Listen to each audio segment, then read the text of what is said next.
Well, thank you everyone for joining us. We're looking forward to getting to know more about NOVOS today. My name is Stephanie Dainow. I'm the executive director at Lifespan.io. And here with me, we have Chris Mirabile from NOVOS. So Chris is a serial entrepreneur, lifelong health enthusiast, and founder and CEO of NOVOS. His interest in health became a passion for biology, basically after being cured of a brain tumor as a teen. So over the years, Chris has focused on integrating the latest longevity research into his lifestyle. And he's achieved a biological age of more than a third lower than the chronological, according to multiple epigenetic age clocks. Chris founded the public benefit corporation NOVOS to help bring the latest longevity science to the consumer with minimal time or fuss. So we're really excited to have you. Thanks for joining us. How are you doing today? I'm doing well. Thanks for having me. Absolutely. And so this is an AMA Ask Me Anything session. So let's get started. One of the questions that some of our viewers are asking is, essentially, if you could talk about the scientific research you've been conducting for NOVOS and what some of the results are. Sure, I'd be happy to. So first and foremost, when we formulated NOVOS, NOVOS Core in particular, which is our foundational product, we brought it through the ringer in terms of all of the different ingredients out there that we could consider for in the formulation. And we put it through 10 different filters in terms of the efficacy, the safety, the evidence in multiple animal species, as well as in humans as well. And you can find out more about that at novoslabs.com/evidence. In addition to that, we aren't resting on our laurels. We're going beyond that to do additional research for us to be able to validate that the synergistic properties of our formulation are actually conducive to improving health span and lifespan. The first studies that we've commissioned have already yielded results. So the very first study was done by iCore Life Sciences, which many of you will be familiar with in the longevity space. They did a DNA damage study, and they subjected human cells to irradiation, either as a control without NOVOS, or with NOVOS at different dosages, as well as another control which had no irradiation. And what was found was that we were able to reduce DNA damage by as much as 77%, and on average across the dosage range, 68%. These numbers are enormous. They're so significant that the researchers at iCore called the CEO, Kelsey, to make him aware of the effect size that we saw with NOVOS Core. Wow. So that was really exciting. Incredible. That was our first set of results. Second set of results was conducted at Newcastle University in the United Kingdom by a professor who studies DNA damage as well as cellular senescence. And he was able to, with the study, show that NOVOS Core was able to have a senostatic property on senescent cells, human senescent cells. So what does that essentially mean? So everyone knows about senolytics. You hear the term thrown around all of the time. That's to destroy senescent cells. As some researchers like Dr. Judith Campisi have shown, sometimes you don't want to destroy senescent cells. They do serve a purpose, and we don't fully understand when you want to keep some and when you don't want to keep them. And so many researchers believe that a senomodulatory effect might be superior at this point in time compared to a senolytic effect. And what was found was that NOVOS had a senostatic effect. Essentially, the size of senescent cells was reduced by more than 40%. There was no creation of additional senescent cells. And the effect size was comparable to the gold standard longevity prescription drug rapamycin. So that was a really exciting output for us to see as well. Not only were we reducing the DNA damage, but we're also seeing that we could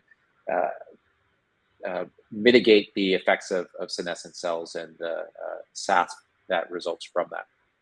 Finally, there's a third study that we have not published yet, but we just recently received word of the results. In this study, I can't say too much about it, but what I would say is that whereas the first DNA study was looking at oxidative damage to the DNA, this study was actually looking at strand breaks, both single and double strand breaks. And it used a chemotherapy, two different types of chemotherapies, to be able to induce these double strand and single strand breaks. And we had a very significant reduction on the single and double strand breaks. So that's something that will eventually be releasing to the public. We'll probably do a little bit more research into that first before we then publish that information. But that's something that has us very excited as well. That's wonderful. Thank you for sharing that. So I have a couple questions that have come in, but I think it makes sense to stay in a different order. So why don't we go to, talking a little bit more in depth about how the approach that you're using is different from others in the space. And, obviously longevity in itself has a bit of a stigma, and there's a narrative issue that even at lifespan.io, we are hoping to work on heavily in the next few months. But, why should we be confident that this isn't snake oil, for example?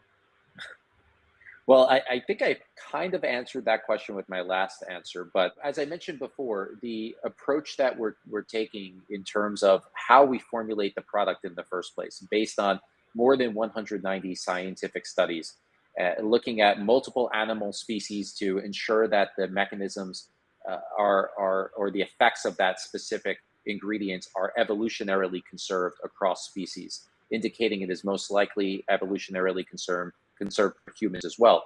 Looking at the effects of that ingredient on human biology. So does it reduce the risk of or the effects of some sort of health condition? Does it have positive health effects on humans? Because as you know, it's prohibitively expensive in terms of both time commitment and financially to do human lifespan studies. So we have to look at surrogate markers like this. And so there's all of these different standards that we hold our formulation up against. But then the fact that we don't stop there and we go on to put our money towards our resources towards third parties to do research on our behalf to validate that we are reducing DNA damage, that we are having positive effects on senescent cells, that we are going above and beyond that as well. There are multiple other studies that I can't speak about just yet because they're in the earlier stages, but we are proving this out in human cells and in human beings as well. And that I think is proof positive that this isn't snake oil or just a marketing team. It's actually far more than that. There's solid science behind everything we're doing. Got it. Thank you so much for that. If anyone has any follow-up questions on that one specifically, please reach out to me. So another one, it would be great to hear some thoughts on how to best measure the effect of NOVOS supplement. So even some people at Humanity have asked about their interest in helping, and look forward to discussing more with you on exactly how to measure. Yeah, so happy to continue speaking with people at Humanity, like a longtime friend of mine, Mike here. So first of all, what I can speak of is my own personal experience tracking the progress. So I launched a blog a few weeks ago called slowmyage.com. And on that blog, I go into many different biomarkers that are direct measures or surrogate measures of aging. The foundational post on that blog looks at epigenetic tests. And so I would start there in terms of, is NOVOS having an effect? You can look at over the long term epigenetic age. You don't want to take the test, once every 2 months or 3 months. It's not enough time.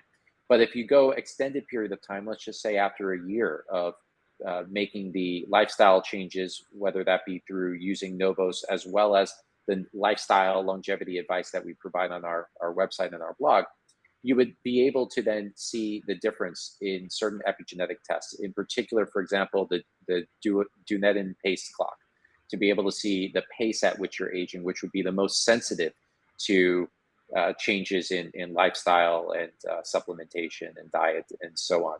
So you can see my results there. They're quite distinct according to True Diagnostic, who is a speaker today, who we ran the test through.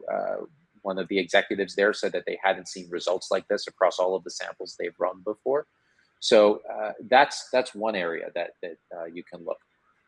And I've been taking NOVOS for about 3 years now, just as a side note. Another is looking at other biomarkers. Like, for example, I track my VO2 max. I track my pulse wave velocity. These are cardiovascular markers, and they're correlated with age. You can look at your telomere length as well and see if that is lengthening or shortening and at what rate it is doing so. So there's many different biomarkers you can look at.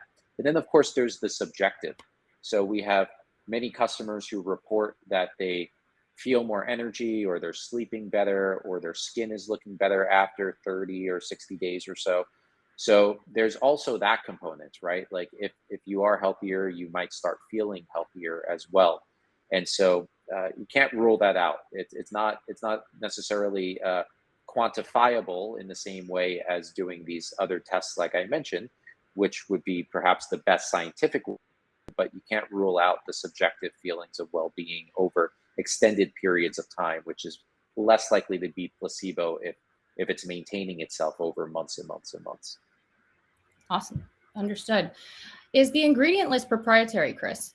The ingredient list is not proprietary. Now, the formulation itself is patent pending, but the ingredient list you can find on our website. If you go to novoslabs.com/shop, or you click to view Novos Core, you'll be able to see all of the ingredients and the quantities of those ingredients. Do you have any recommendations Sure. regarding fasting or exercise in conjunction with your supplements? For example, bioavailability with or without food? Great question. So we recommend that you take Novos with food, because there are a couple of ingredients that are probably absorbed better with food. So for example, fisetin, it is more fat soluble. And so having that with food, you'll probably absorb it better. Perhaps even rhodiola rosea also has a better absorption with food. With that said, it's not required that you have it with food. Most of the ingredients are water soluble, but some of them will be absorbed better with food. So it's recommended that you do have it with food. If you are fasting and maybe you're doing an extended fast, a 24, 48, 72-hour fast, can you take Novos during that period? Yes, you can. It's not going to increase blood glucose levels. So in that sense, it's not going to break the fast, and you can take it and you'll absorb a majority of the ingredients. But for the day-to-day use, I would suggest that you have it with food. And in terms of exercise, it really depends on when you prefer to take it. I personally work out first thing in the morning. I take Novos Boost, which contains NMN, to pre-workout, which can potentially improve your energy levels and your muscle power and so on. But I wait until lunchtime to have Novos Core, and I have half of a serving of Novos Core with lunch in about 8 to 12 ounces of water, and then I have the second half of the packet with my dinner. So I kind of spread it out, so I slow the absorption a little bit. It's not the biggest deal. You don't have to do it that way, but since I'm working from home, it's very easy for me to space it out into 2 different meals. Awesome. Thank you for that. So one of our viewers said they believe you guys have a low dose senolytic for your core product. Have you considered a cycling protocol where you would do a higher dose senolytic, but only have it used periodically instead of daily? That's a very good question. In fact, it's one of the questions that we asked when we were formulating Novos Core. One of our scientific advisors, we've got a great team of scientific advisors from Harvard, MIT, and the Salk Institute. The one from the Salk Institute is Dr. Pamela Maher, who is a world expert on ingredients like quercetin and fisetin and so on. We chose ultimately fisetin because there were concerns with quercetin and possible effects that the quercetin can have on healthy cells and epithelial tissue. And so we wanted to be a little bit more conservative with it. And fisetin also seemed to have, at least in early studies, more pronounced effects than the quercetin did. So to that specific question as to doing a high intermittent dose or doing a lower chronic dose, we were considering the high intermittent dose, and ultimately, after speaking with Dr. Maher, it was decided that the chronic dose would be better because, number one, it would still have the senolytic properties to it.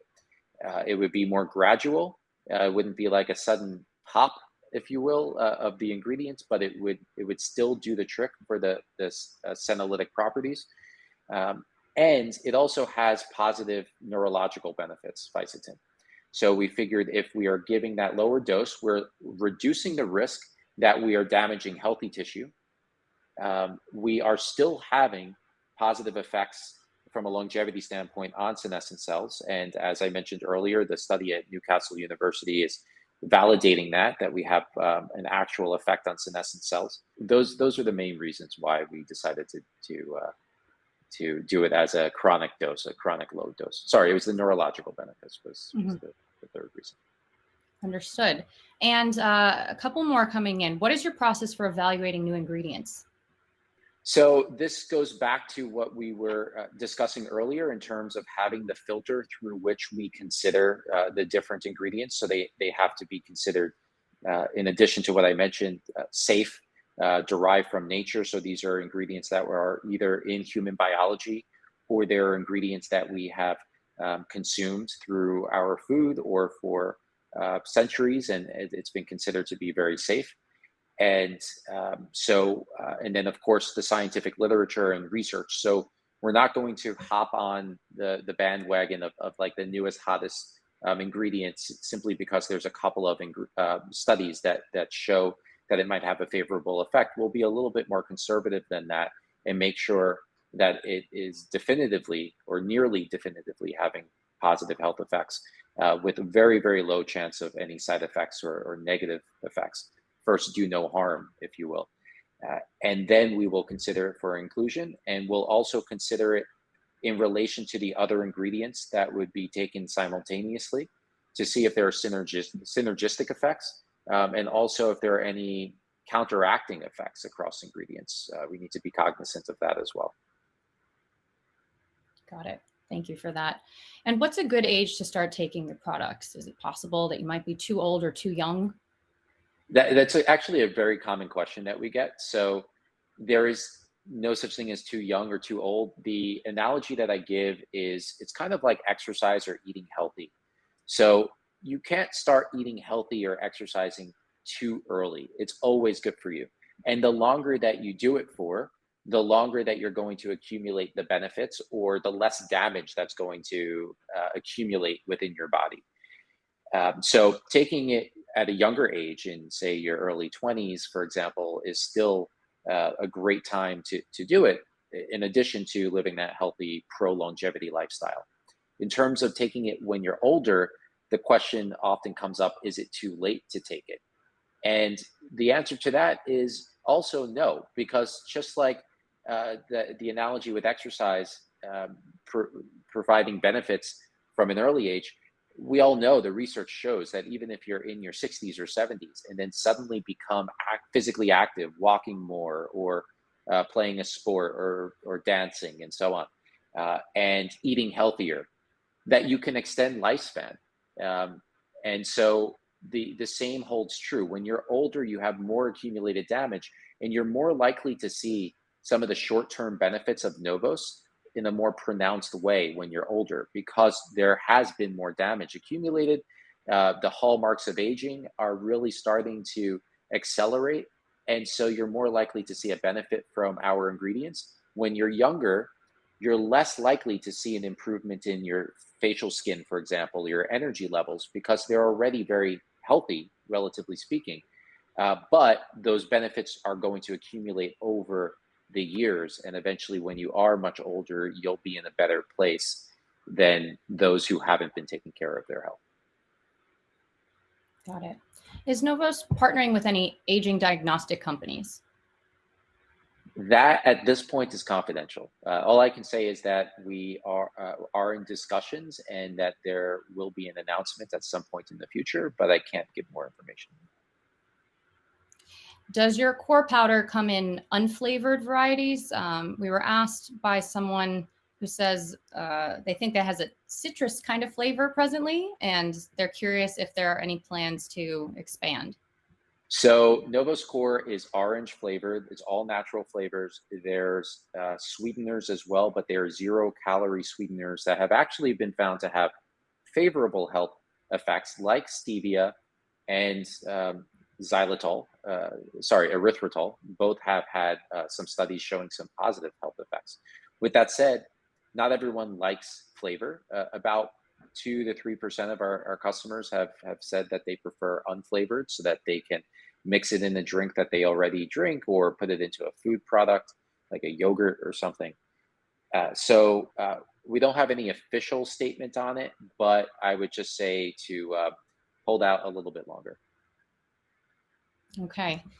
And one more that just came in. When will there be an update to the composition? There would be an update to a composition if there was a convincing reason to make that update.